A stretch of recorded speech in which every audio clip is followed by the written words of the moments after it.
Hey everybody, it's Dan the Red and welcome back to Shining Song Starnova.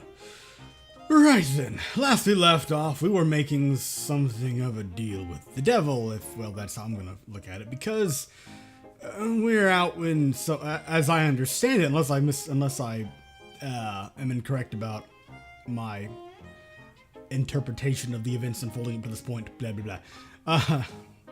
My brain is just not braining. Anyway, we are going somewhere with Mika, I think her name was, the Chuny, to discuss the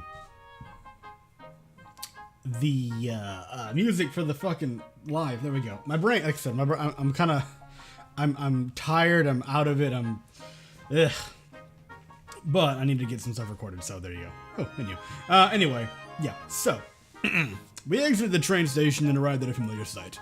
Year after year, this place had always changed, but somehow kept selling the exact same things. The character designs might change, but the story details might be different, but the underlying best-selling formula will never change. 2D girlfriend, 2D girlfriend, 2D girlfriend. Oh boy. This season it might be ship girls, next season it might be monster girls and cat girls. Or Gingerbit Bowser. Fucking. Or Earth, Planet Girls, or, oh god. So many. Hey, but cat girls are a classic, shut up. Whatever the adjective, the key operating now will always be girlfriend. We in the idol industry, of course, sold 3D girls, which added various complications, so we had to deify real girls. Yeah, make them less complicated for the masses, in order to consume it as a product. They need simple things, or else the brain just can't process. Real 3D girls had various problems related to their marketability, like being real and being people. So the job of producers was to cut those problems out and present a 2D-ified image of 3D girls on television, computer screens, and printed media. But enough of that. I was today as a consumer, not a producer. Although, with fucking MMD, wouldn't Miku or any Vocaloid count as a 3D, 2D? In a sense? I mean, there are some semantics involved there, but my point stands. Oh, stop. Wipe your mouth, you little... first you must hit the second-hand figurine stores. Mika sped ahead, now no longer even bothering to keep up with her act. Oh good, I'm babysitting her now. We arrived at a shop filled with glass display cases, displaying veritable mountains of anime figurines. These stores were a balancing game between price and quality. Thousands of figurines in almost every conceivable condition were sold at almost every inconceivable price. You got that fucking right. Sometimes you would luck out and find just the right item you needed to complete your home collection for a bargain bin price. Other times, you would buy what you thought was a great deal, only to discover the store next door is selling the same figurine for half what you paid. Yeah, always do your research.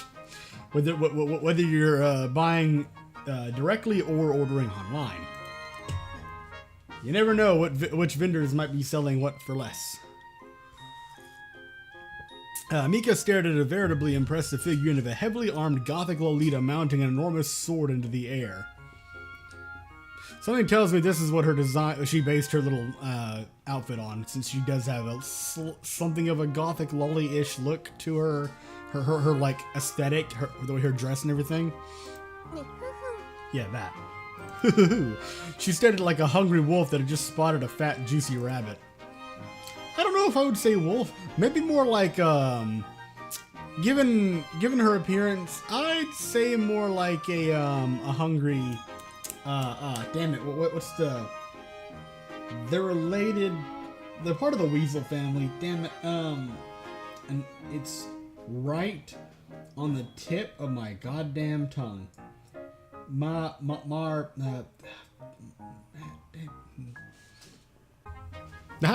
Pine Martin. Martin, that's it. That's what I was fucking thinking of.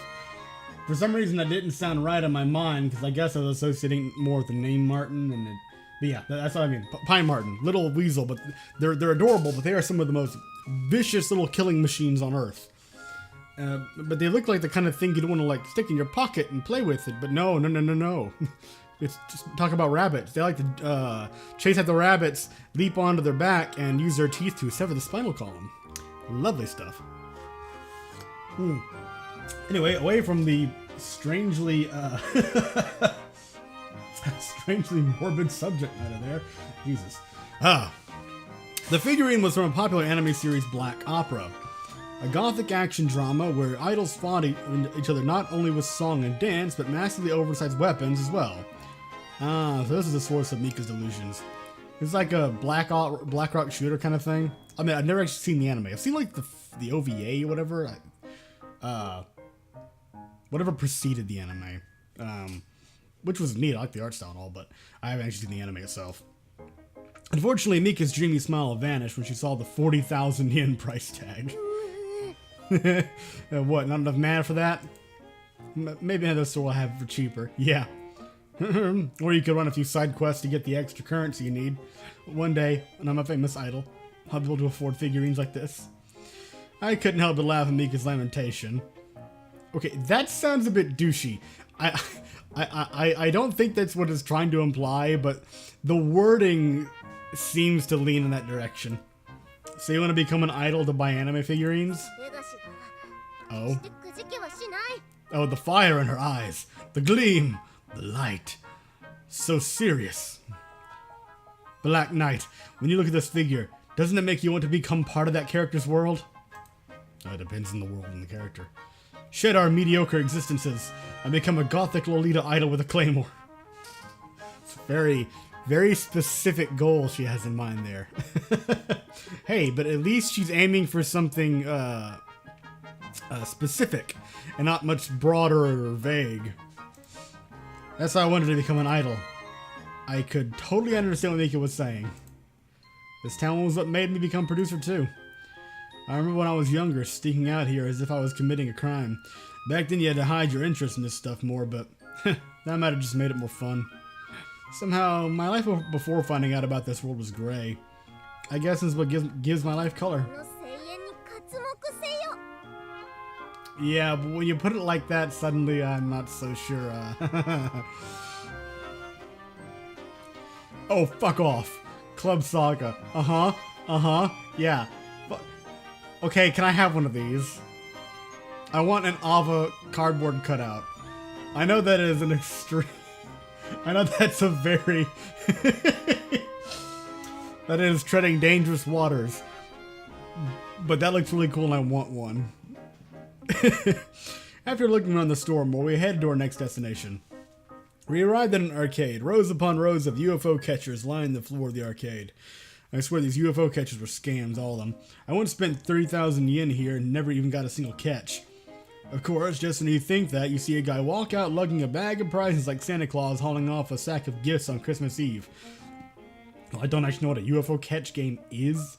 Never heard of that specifically, but I mean, a lot of arcades, actually, the machines are rigged. I mean, you can find, you can actually get a hold of the instruction manuals and shit for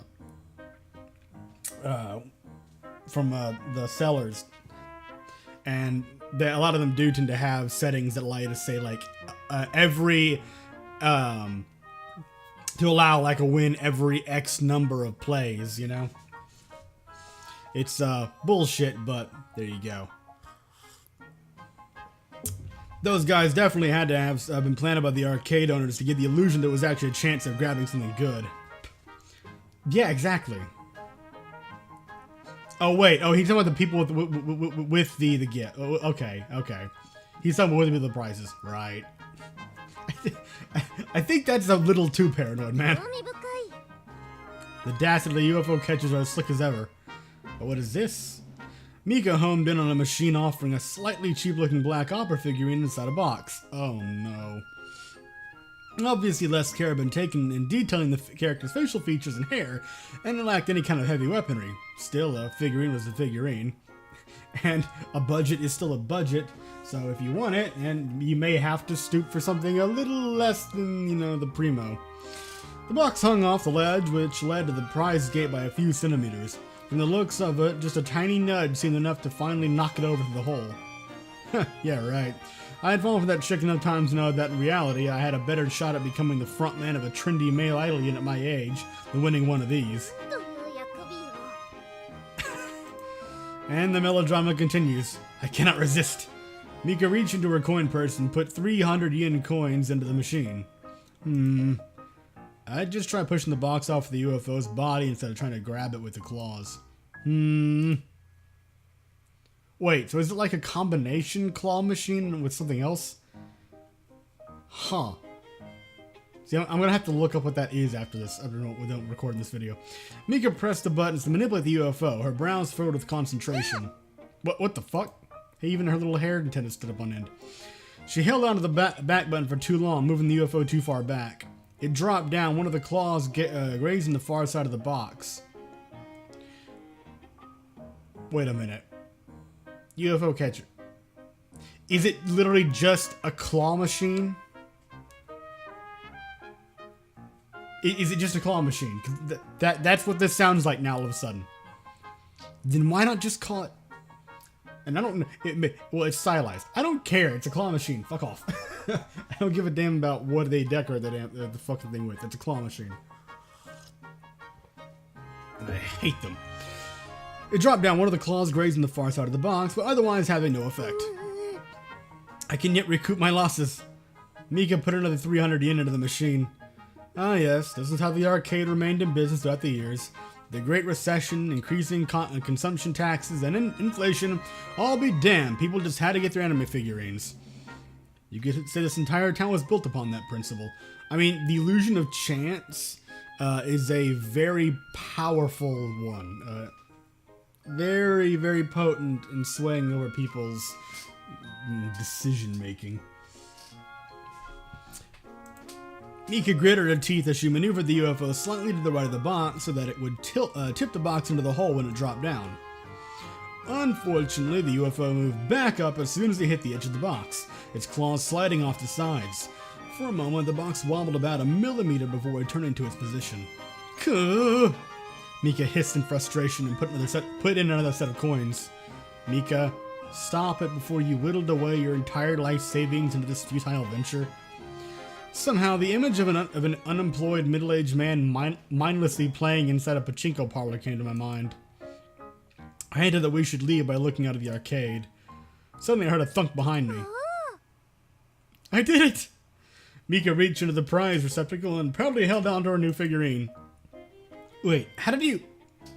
Thanks to me looking away right at the wrong time. Yeah. I missed the crucial moment when the laws of the universe were bent and an Akiba UFO machine yielded a prize. Shit!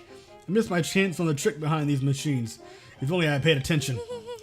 An arcade employee arrived to replace the figurine box inside the machine. Her prize firmly in hand, Mika marched out of the arcade with a satisfied look on her face. Station. What's that? The Rose and Crown Victorian Pub? Huh. Rod de France dining. I like scenery shots. Sue me, I'm looking at it. Okay. After browsing some more stores, we went back to the station. Mika held her new figurine in front of her with a proud look on her face. Today's loot proved bountiful. Perhaps you are a lucky charm, Black Knight. I will do well to keep you near. I'm a producer, not a charm you buy at a shrine. Hehehe. Just then, Mika's stomach growled loudly. Don't you do that little finger pokey thing with the puppy dog eyes. Stop it. The rush of victory has drained my mana. I think it'd be more like you expended the mana on acquiring your prize to defeat the obstacle. But, you know, whatever. Nitpicking. That's just how I'd see it. Usually you use mana on an objective, therefore wouldn't it... fuck it. Why am I putting thought into this? Come to think of it, we haven't had dinner yet, have we? And what's her reaction to that going to be? I guess you forget trivial things like that when you're having fun with a fellow denizen of Akiba, and a girl to boot. Should we go grab something? Indeed, lead the way, Black Knight. Oh, never mind, surprisingly well. Cool. I was expecting silliness. I was not given that, and honestly, I am totally fine with that. The two of us went to a nearby cafe. The smell of bread made my taste buds salivate. He got a tray and placed a sausage bread on top. After checking out our food, we took our seats at a table. I see that the Lord of the Night's judgment was not misplaced. You are indeed worthy of this one's faith. It brings us one joy to see that another of the faith has come. While we number few against the followers of the light, once we muster our forces, our new era shall begin. Actually, the real reason I took you out was to help you get along with the girls. So the Black Knight had ulterior motives. Foibles be upon this one. Hashimoto-san, there's a time for fun, but being an idol also means that you're an adult working in society. Working in society? Adult? Yeah, scary thoughts, aren't they? Even if we're in the otaku industry, it's still an industry, meaning we're workers in a company. We're not the consumers, we're the creators. It's a totally different thing. I understand. Sometimes we have to do things we don't want to, just to make a living. Well, actually, most of the time we have to do things we don't want to make a living.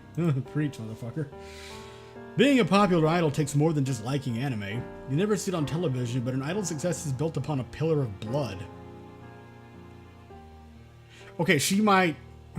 Well, okay, I wasn't going to say she did that seriously, but she could use that as fuel in her little fantasy to help give her some extra motivation, I suppose, or courage, whatever you want to... I sighed. I probably just sounded like I was pointing out the obvious. People just nodded their heads and said I figured as much whenever someone pointed out that being an idol was hard work. Unless they had experienced it firsthand, no one could ever imagine the pressure these girls faced. An idol was a symbol of perfection, a standard no girl could meet, no matter her effort. Well, I guess you'll experience it firsthand soon enough. Anyways, remember that your teammates are working alongside with you, and I'm still here as your producer. Everyone here is a part of the industry. It's nice working with people who all share a common dream. So there's no need to be a loner. Homo homo. If those are the Black Knight's words, then this one shall take heed. There wasn't much more I could say. Some things just couldn't be effectively communicated through words. But I felt that I had to protect Mika. She was just a foolhardy girl who had no idea what kind of industry she was stepping into. Or was that my own moe delusions getting the better of me? Hey, for once you're somewhat self-aware. Yay, he's making progress. In the end, it was the other clever guys like me who wrote up scenarios which deluded losers into thinking they could protect some innocent girl. In the end, I guess it just meant I was a shit otaku too. I shook myself out of those thoughts. I was Mika's producer. I was definitely going to make her into Japan's next top idol. I, of all people, could not begin to doubt myself. With my confidence gathered, I finished the rest of my bread. We left the cafe after finishing our small dinner. Mika ran ahead and turned around. Today was fun. Let us do this again sometime, Black Knight. Yeah. Was it just me, or did this little outing feel more like a date rather than a professional team-building exercise? I better not continue this train of thought. I was clearly letting my hormones get the better of me. Gotta go, Julie. I couldn't afford to slack off, not when I was the producer. With a grin, Mika waved as she went home. February 5th, afternoon. Right, well. Oh. The next day, Mika approached the other girls during practice. Right, I'm going to leave this here. Thank you very much for watching. If you enjoyed, and I will see you in the next episode.